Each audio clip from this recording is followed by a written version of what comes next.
The Roman Polanski case, talent overshadowed by crime.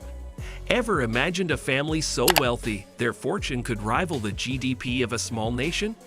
The Rockefellers achieved that, building an empire on the bedrock of oil. But their story transcends mere wealth. It's a saga of power, influence, and the relentless pursuit of ambition. From dominating the oil industry to shaping the very fabric of American society through philanthropy and politics, the Rockefellers seem to touch every corner of American life. Yet, amidst their unparalleled success, a series of challenges emerge: family feuds, legal battles, and the ever-shifting sands of time that would ultimately test the endurance of their colossal fortune. Join us as we delve into the rise and fall of this American dynasty, a family whose legacy continues to shape the world we live in today. Hollywood's complicated relationship with morality. Let's start with the problem of virtue signaling in Hollywood. Many actors, directors, and influencers in the industry present themselves as champions of moral high ground, advocating for social justice and political reform. The Oscars, for instance, often become a platform for virtue signaling, where the stars parade their political stances in front of millions.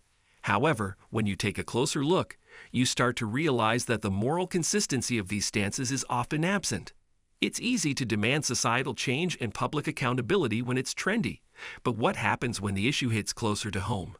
That's where the disconnect often occurs. Hollywood loves to cast itself as a bastion of moral righteousness, but when it comes to holding certain people accountable, many are quick to forgive or forget. The Polanski paradox. This brings us to the case of Roman Polanski. In the 1970s, Polanski drugged and raped a 13-year-old girl, an act that led to his fleeing the United States to avoid prosecution. Despite this, some in Hollywood still regard him as a genius filmmaker and continue to support him. Even after his conviction, a number of prominent figures in the industry rally behind him, signing petitions for his release. Some of those involved in the Me Too movement have been among the most vocal advocates for his freedom. The hypocrisy becomes more glaring when you consider that some of the same individuals pushing for changes in how we address sexual violence have also been the ones trying to bring Polanski back into the United States to face charges. This inconsistency raises questions about the true motivations behind their actions. Are they genuinely concerned about the well-being of victims? Or are they simply playing political games to maintain their social standing? The case of Asia Argento.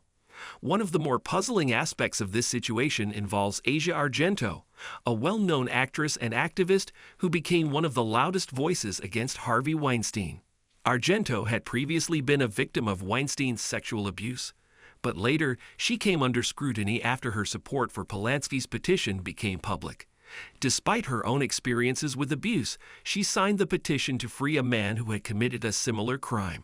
What makes this particularly troubling is the inconsistency of her actions. While she rightly condemned Weinstein, her public support for Polanski sends a message of moral ambivalence. At the time, she explained that she was trying to separate the artist from the art, but this position has been heavily criticized. How can someone who experienced trauma and publicly advocates for change be complicit in defending someone who's committed a similar offense? The flawed logic of forgiveness. Some people argue that Polanski's crimes occurred a long time ago and that he should be forgiven. The idea of redemption is a deeply human concept, and it's a topic that often comes up when discussing these cases. But there's a fine line between offering forgiveness and excusing behavior that has had a profound and lasting impact on victims. Joe Rogan and his guests discuss how difficult it is to reconcile Polanski's artistic genius with the undeniable facts of his past actions. While they acknowledge his talent, they also struggle with the notion of forgiving someone who has committed such heinous crimes. For many, it's not just about his actions, but about the broader implications of allowing someone like him to continue living without facing consequences for his actions. Virtue signaling and Roman Polanski. The issue of virtue signaling in Hollywood becomes even more pronounced when examining the case of Roman Polanski. As one of the most iconic filmmakers in the industry, Polanski's work has been praised for its artistry and influence. However, his past, including fleeing the United States after being charged with the sexual assault of a 13-year-old girl, presents a deep moral dilemma. The Hollywood elite often position themselves as champions of progressive values, yet the industry's continued reverence for Polanski highlights a stark contradiction between public persona and private actions.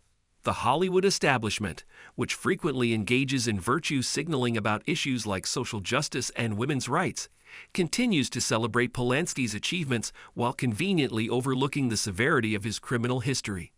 Celebrities and filmmakers have defended him, signing petitions for his release or publicly supporting his work, often for self-serving reasons, whether to stay relevant, avoid controversy, or preserve their association with his legacy.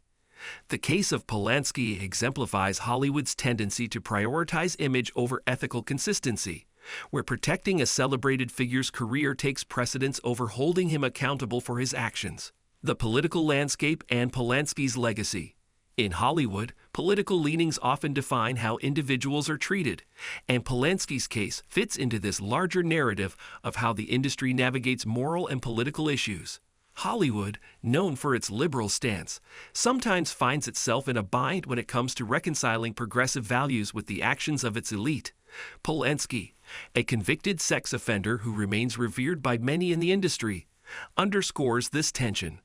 Despite his criminal past, Polanski has been largely embraced by Hollywood figures who, perhaps due to his influential work or fear of backlash, are reluctant to address his actions. This reluctance is partly because speaking out against such a figure might alienate key players in the industry who continue to defend him. Hollywood's political landscape, where certain views can lead to career repercussions, creates an environment where individuals might choose silence over moral clarity.